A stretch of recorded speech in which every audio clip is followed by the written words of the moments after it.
The following is a special presentation of Tony Kurre Radio. Keep your mission on your mind and your mind on your mission. This is Mission Minded with Michael Coleman. Welcome back to Mission Minded. We're recording this show here on a Friday, and it's finally going to cool off a little bit later on tonight. We've got some showers coming. I'm just in a good mood, and now I'm like it. Much needed rain, man. Now the cherry on my Sunday has just walked into Tony Kurre Radio. His name's Michael Coleman. He's the CEO of the Heart of Alabama Food Bank. I love this guy. He's like a brother from a different mother, and of course we just love talking about things. And sometimes we'll talk for a couple hours before we actually start the show, and we should just run tape on it all. It'd be all great show. It'll all be a great podcast. We got a couple of emails, info@TonyKurreRadio.net, info@TonyKurreRadio.net. By the way, wanted to mention we have 3 new shows that we started this past week. We have a show called Home Field Advantage, which is about mortgage rates. It's through Exit Realty. We have another show called K4 Wins, which is a handicapping show. And then we're working on a third show that's going to be coming out next week. So our Tony Kurre Radio podcast will be 18 shows strong, including 2 shows here with Michael, one called Bite by Bite, and this one right here, Mission Minded. I want to thank everyone for listening. And of course, as the tide rises, all shows and boats rise as well. So we're loving that. We thank everyone for watching and listening to these shows right here on Tony Kurre Radio. We'll get these emails in just a second. Very interesting article you sent me about how to unlearn things. Now, I have always, I use this when the first time I walked in and saw my grandma naked in the shower. It's hard to unsee things.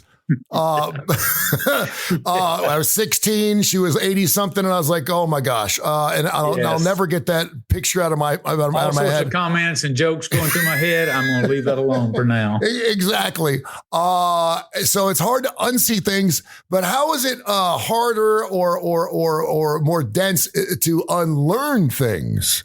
So I've learned something, and I guess it depends on what you're learning, correct? Yeah. So look, we are usually shaped by the adults in our life, typically our parents, but it could be a grandparent, could be an uncle, or it just could be somebody that you admire and they do something a certain way. And there's no there's an old anecdote about, the ham with, they kept cooking in this particular pot. Why do you keep cooking in this pot? Well, back then, it was the bone was sticking. It's a whole story. Yeah. But people get it. I was thinking of my own life, a recent story that my daughter told me.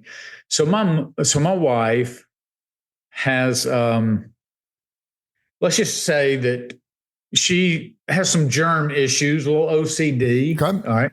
Much better than it used to be. When we first started out, she would take, we had a clothes basket, and she would call this is the dirty clothes basket. And then you would take that, and then when you would wash and dry the clothes and fold them up, you wouldn't put them back in the dirty clothes basket. You would have a separate clothes basket that was just for clean clothes. Sure. Now, I didn't grow up with that. I wasn't opposed to having 2 baskets, but I knew another way. I'm like, that's how she does it. She's the one in charge of the laundry. Hey, have at it. No. But we raised 2 daughters together. And so that's what she taught my 2 daughters. So my daughter was laughing about when she went off to college and somebody was asking, hey, do you want me to throw your wash in there? And she goes, well, and she saw a basket. She goes, well, is that the dirty clothes basket or the clean clothes basket? And they're looking at her like she's got a tree growing out of her forehead. Yeah. What are you talking about?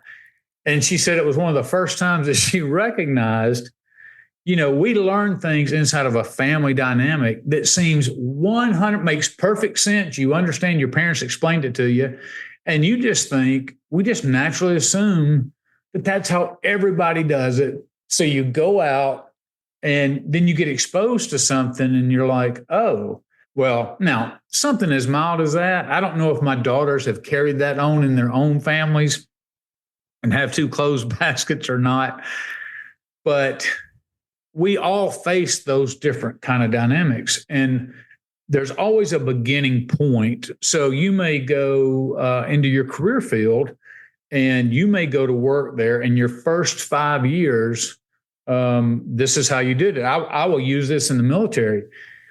When I went into the military and I had my job and I went to my very first assignment, and they said, this is what we do, and this is how you do it. And you would go to your next assignment thinking, well, this is how you do it. And then you get there and you're like, no, that's not how we do it. What are you talking about? This is crazy. That's why the old adage is, in the military, the best unit you ever served in was the one you just left, because I don't want to go down that rabbit hole, but they would always say, well, back in my last unit, we did this, it was all perfect. Now, they were doing nothing but belly aching the whole time they were there. But when they leave and see something else, it's like, oh, the good old days back here when we had it all figured out. Yeah. Well, you just take that. I mean, it could be a home environment. It could be a work environment. It could be your personal life. It could be whatever. It's just amazing how rigid we get in, no. This is how you do it. And it's very black and white, and we do it. And you may not even 100% know how you do it. It's just that's how you learn, and that's how you do it. And you're not really open to anything else. I'll give you one more quick story. The same daughter, several years ago, she called me and she said, my husband is going to paint the bathroom. And she said, he is insisting that we put primer down and first and put 2 coats of paint. And I said, well, with that's the way it was back in the day. Yeah. Paints, that's what you did. You covered up the old first. Mm-hmm. And then you'd have to do 1 coat, and usually 1 coat wouldn't cover it. I said, but paints are so good now. You have things like paint and primer mixed together. If you're painting on a dark color and you want to go lighter, if you do a paint and primer, like with a top quality paint, you likely can do it all with 1 coat.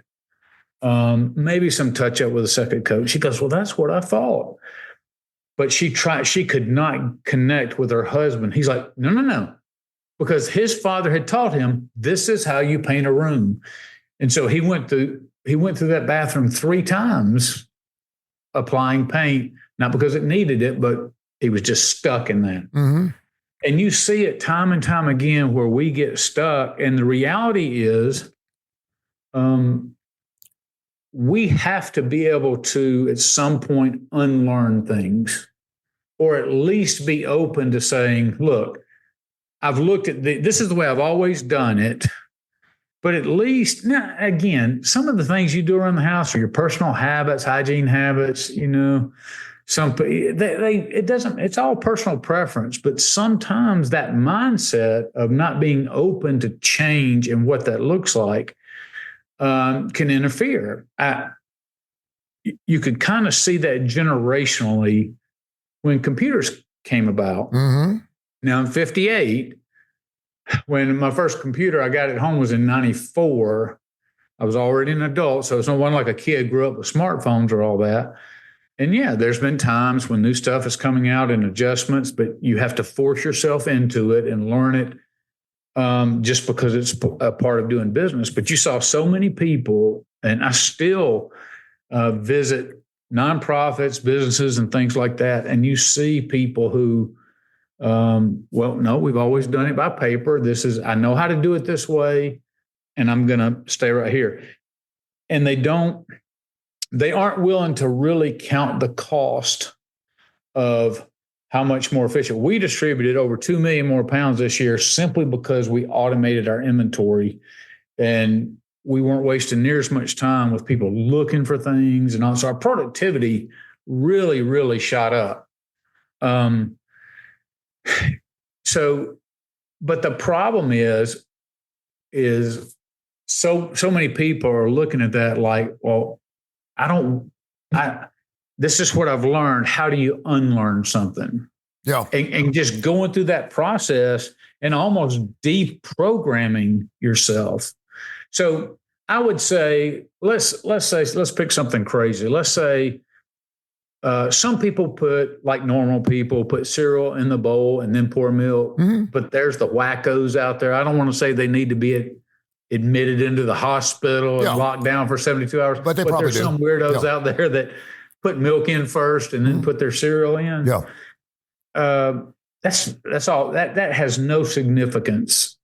But there are some things in our life that we need to sit down and go, hey, how do I even identify what I need to unlearn? Because some things, it doesn't matter. You don't need to go through that, but some things. And so just sitting back and trying to take a real inventory, are there things that people have come to you about and you just dig your heels in? Am I not open to what other people have to say? I was a big fan of Everybody Loves Raymond TV show. And I remember his dad, Frank, is going to paint his house. And he goes, Dad, I don't want you to paint my house. We're going to hire somebody. He goes, no, I'm going to paint it. And he goes, okay. And he gets yellow. And he goes, Dad, Deborah wants my house white. I want white. He goes, yellow is better. It's going to be painted yellow. But would not take the time to sit down and explain why he thought yellow was better. It was just, no, it's my way or the highway. In the workforce, of course, we know that doesn't work, but just so much anxiety is taken upon people because they won't really just open themselves up to change and learning and deprogramming from the old, whatever the old is, whatever the old represents in your life. It could be an old view of how you view the economy or politics or how you look at your faith and your relationship to God. It doesn't matter. Open yourself up and say, is this an area that could use some deprogramming? I love this. And first of all, that was one of the funniest episodes because Marie got a face full of paint in that episode, which was hilarious. There were two things that we say we get set in our ways, right? And I think you and I have actually had a conversation over a breakfast that wasn't even a podcast about this, about how you're so set in your ways. And it may work for you. It may have worked for you your entire life. And it's just the way you did things. Yeah. And it's important that not that you change the way you do things, but that you understand that there are different ways to doing those things. Sure. And there have been several things, and I cannot think of anything in my particular life where you may be so staunch and so direct in something, and then all of a sudden you hear and something just triggers, and you're like, wow, it's like, it's almost like, I hated red beets my entire life until I was 32. And I don't know what happened at the age of 32. I don't know if I had them in a meal or a casserole or something. Now I love red, and I hated red beets, and now I love it. And it's like I just saw, and I was like, try them, and I tried them, and something just switched. There were two things. I drive with 2 feet. I put my left foot on the brake pad and my right on the accelerator. Well, my 12-year-old daughter is wanting me to teach her how to drive. This is a public that somebody may report you. I may be one of those people that needs to be put in a house. I may be putting the milk in first. If you say it, it doesn't sound like I don't know how I learned that. I don't know why I learned that. But I just figured if you got 2 feet and you don't have a clutch, because I've always had an automatic. Yeah. Then there was no reason just to have that foot sitting down there, and I would feel like my response time would be better, because that way. And then my brother would explain to me, well, you're going to be riding the brake, and I don't ride the brake. You're going to go through brake shoes, and I have not. I don't. And so when I was trying to teach my daughter that we were in a parking lot up in Spain Park, I said people are going to tell you to use 1 foot, but I use 2. And I honestly didn't know to tell her which way. I said, so you do what's comfortable. And she said, well, I don't know what I'm doing, Dad. I mean, so I said, well, so I'm trying to teach her how to drive with 1 foot as opposed to 2 feet. And I've driven with 2 feet 40 years of my life. And so it really kind of, and I still don't get it, because I don't understand why you just have your left foot, unless, of course, again, you got a clutch and you need your left foot. I get that, but I never driven a stick. The other thing is, and we did an entire show on this. How many people stand up when they wipe? And I was like, what are you talking about? And a friend of mine, and I said, of course you do. And he's like, no. He said, you don't stand up when you wipe, you stay sitting down. I said, what are you talking about? And he is, yeah, my whole family, when we wipe, we stay seated down. We don't stand up. And I said, and then he said, and then you go back to front. And I said, back to front? You go down? And he goes, yeah. And I just could not believe that. My head exploded. I said, that's disgusting. And he's like, dude, how do you do it? And I said, well, I stand up and I go front to back. And I said, that's the only way. I cannot believe we are having this conversation. Oh, well, I couldn't believe it. I was having this discussion with him because I was like, that is the most disgusting. And he thought the way I did it was disgusting. I said, well, go to Europe and see how they do it. Because in Europe, they don't have seats. You go to a public bathroom, you have to stand up. You better have some good thigh muscles. If you ever go to Europe, you know what I'm talking about. People who travel to Europe, they know you have to stand up. You have to lean up against a wall. It's not comfortable. And so I get it. So, but it was just one of those things where my head I cannot believe I'm hearing this. And then several people were like, so yeah, that's the way I've done it. I've always stayed sitting down. I'm like, I don't know what you're talking about. So question number one is, when do you know it's time to unlearn something and try to see it the other way?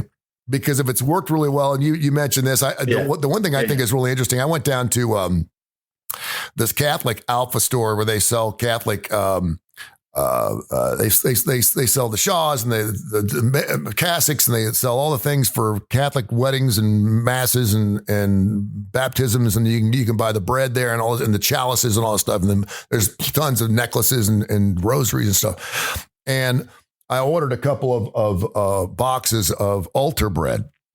Uh-huh. And I don't know why I did this, but the other day, I don't know if I told you this. Please don't think I'm weird, but you know when a kid gets too late for that, brother. When a kid gets something, you eat something, and then you want to feel what it feels like to have a bunch of them in your mouth, right? So like you eat one sour gummy, and then you stick a bunch of sour gummies in your mouth, right? Yeah. And so I always wondered what it would be like to stick a bunch of altar bread things in my mouth at one time. What would it taste like? Yeah, because when you go to mass, you're eating the body of Christ, and you're only getting one, and it doesn't really have a lot of taste to it. And so I bought a box of them, and they come by 1,000, like $25 for 1,000 of them.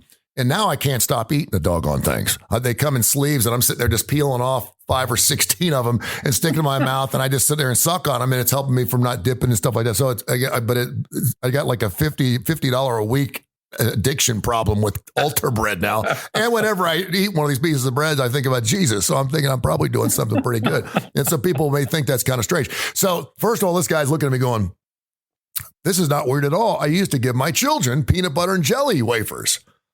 And I said, really? And he goes, yeah, I used to put peanut butter and jelly on altar wafers because we get extra ones and we had to throw them away.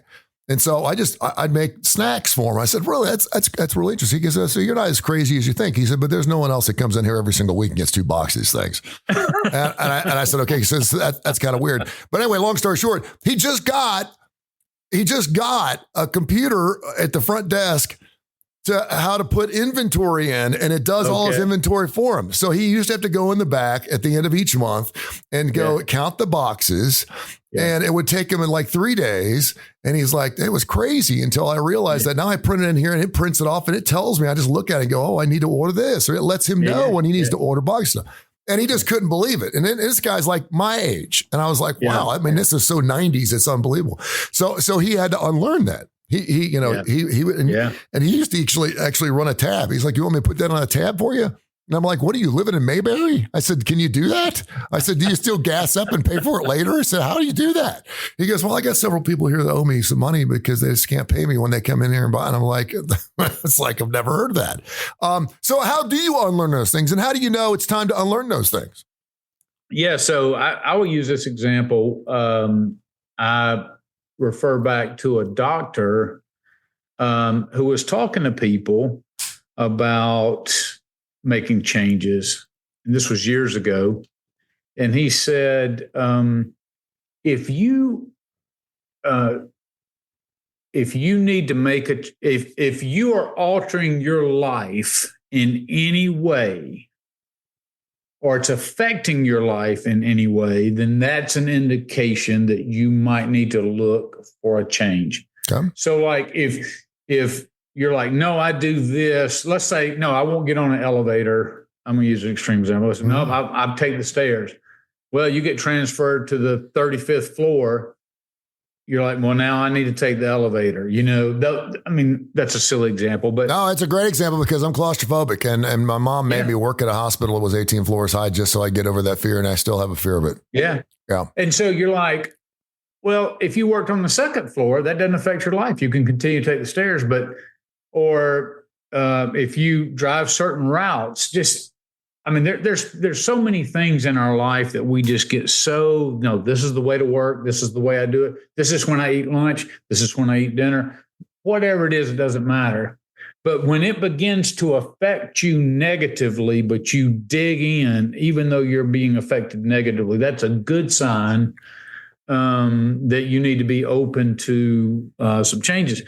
And just real quick, because I know we want to hit those emails, I think the best way that I have found, and that I've in talking with others about this type of thing, is always involve someone in your life to bring you some accountability. Because if I say I'm going to eat better today, then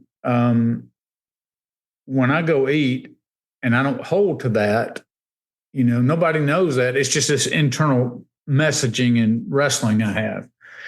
But if I tell people at work, hey, I'm going to do this differently, I'm going to eat better. When we go out at lunch, I want y'all to hold me accountable. And then get advice. Well, have y'all ever done this? Have you gone through any particular change, and what helped you? And then, so you kind of get that feedback. You kind of that, okay, I'm going to try this. But being able to come back and talk and say, you know what, you gave me that advice and it's really helping. Or, hey, that didn't help. Do you know anything else? But you're kind of checking in, and it's not daily accountability, but it's just somebody coming in that's part of the change process. They may not be going through the change, but they know you are. And so there's that accountability. And I'm telling you, if I say I'm going to go to the gym 3 times a week and I don't tell anybody, I'm not going to go to the gym 3 times a week.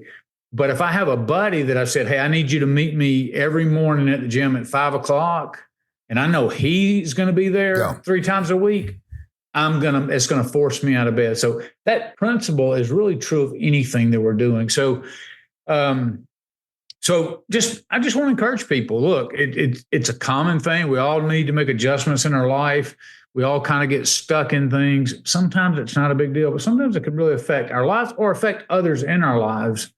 And so I just want to encourage people to be open to unchanging. Look at something small in your life and just go through it.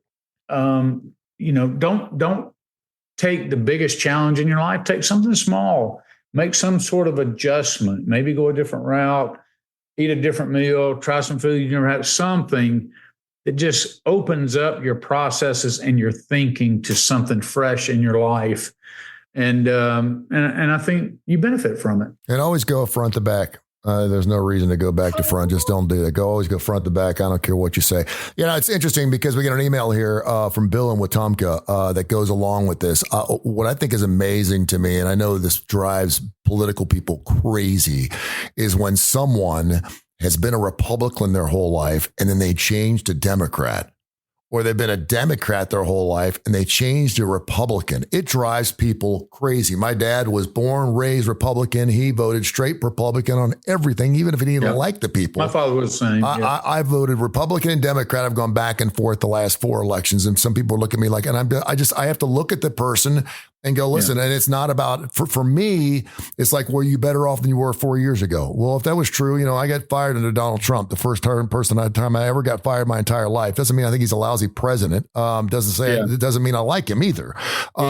So when you're willing to take something as staunch and as dug in as something like politics, and you're willing to see the other side, that's the person I want to talk to. That's the person I want to learn from. That's you can call those independents. And I still think there's more independence. I think if we were as part of some insurance group, we kind of do a delicatessen type of smorgasbord of I'll have a little of this, I'll have a little of this, I'll have a little of this. I do think there's some people that would take some things from the Republican side, some things from the Democrat side and put them together and cause this new party unlike anything we've ever seen. And it'll probably never happen because we're too stuck in our ways. Bill wants to know who is Mr. Coleman looking forward to being our president, a Republican or a Democrat, in so much how it affects non-for-profits? Is there a particular party in this country where non-for-profits get a better deal if the Republican's a president or a Democrat?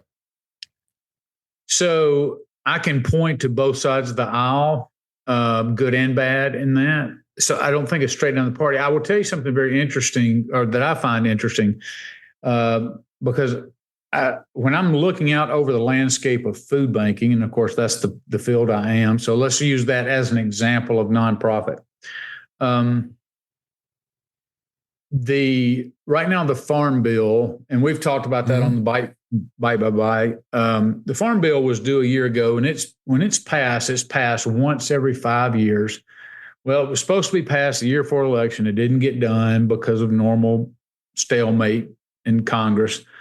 Now it's rolled into the political year. No major legislation, because you're not going to give your opponent the opportunity to get a win. That's on both sides of the aisle. So we know the Farm Bill is going to pass. It's going to have to be after the election. And it's just interesting when you talk to politicians. Of course, you and I reside in this very red state. Mm-hmm. That's, so we get more of the Republican view on things from our legislators. That's neither good nor bad. When I'm looking at food banking, it's the perspective that people tend to approach it from. So when I talk with our senator about it, he's very much in favor of subsidies to help farmers. Mm-hmm. Family farms and stuff like that, there's less and less and less. So it's the big farmers that gobble up the small farms and all that. But, food security, if something happens to us, we have to be able to grow our own food and produce our own food. Yeah. So it's not just farmers that are doing produce. We're talking animal farms and everything else, poultry and beef and all pork, everything. And so a lot of those subsidies go to farmers and businesses. Okay, that tends to be more Republican. And when I say that, it doesn't mean that Republicans are against the poor or that Democrats are anti-business. I'm saying, as a rule of thumb, you get a lot of Republicans in support of subsidies and help for farmers, businesses, things like that. On the Democrat side, they look at food insecurity lots of times from the individual in needs perspective. Mm-hmm.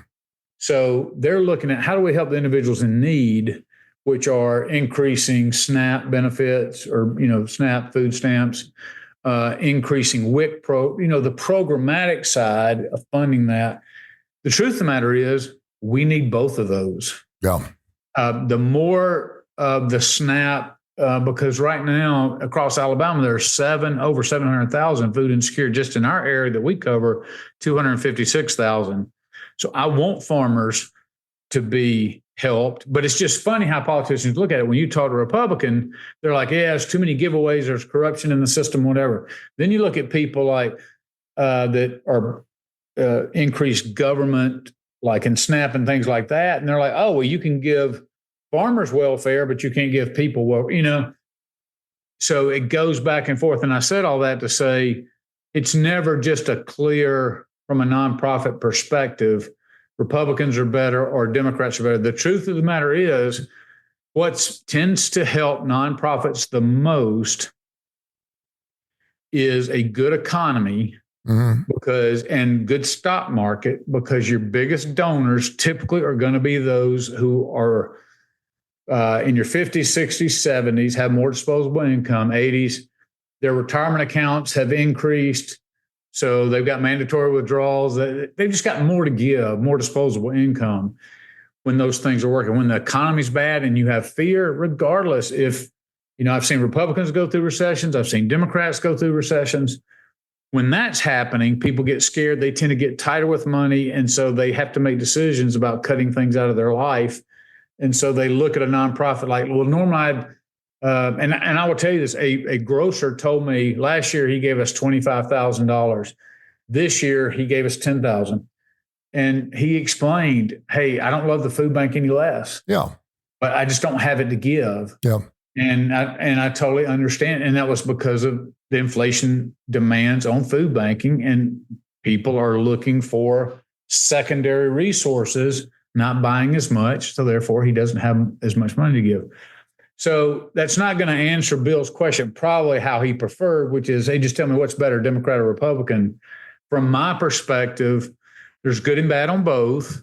There's good people on both sides, but it ultimately, for nonprofits as a whole, it's really going to be how the economy is and where those where your disposable income. And of course, each nonprofit then breaks out like sometimes we all feel like we're fighting for the same pot. Yeah. And